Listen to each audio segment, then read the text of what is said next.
cars, yung mga pailaw at pasyalan na isa sa mga pinaka-inaabangang event tuwing holiday season.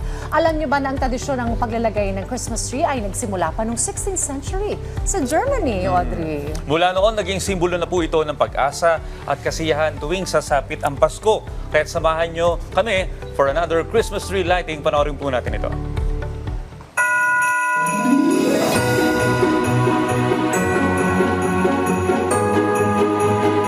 Christmas is one of the most eagerly awaited holidays of the year. At tuwing sasapit ito, may isang bagay na hindi pwedeng mawala. Yan ay ang Christmas tree. Kaya naman kamakailan lang ay opisyal nang binuksan ng holiday season sa isang 5-star integrated resort na matatagpuan sa Parañaque City. Dito ay nagkaroon sila ng grand lighting ng kanilang stunning 34-foot Christmas tree.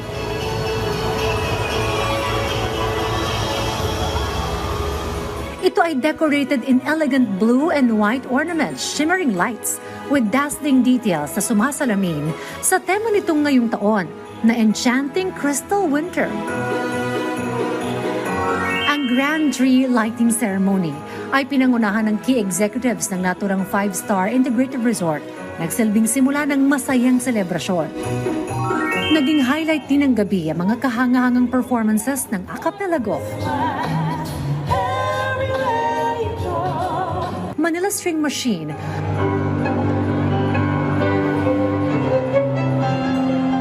at syempre ang inabangan ng lahat ang SB19 member na si Stel. Dito ay pinamalas ni Stel ang kanyang golden voice, kung saan kinanta niya ang ilan sa kanyang hit songs at timeless Christmas classics. Don't care about the present underneath the Christmas tree. Matapos ang tree lighting, ay binuksan na rin sa publiko ang kanilang highly anticipated Christmas village. Makikita dito ang pambihirang display ng immersive booths na punong-puno ng colorful decoration and lights. Kaya't perfect spot ito for photo opportunities and joyful moments.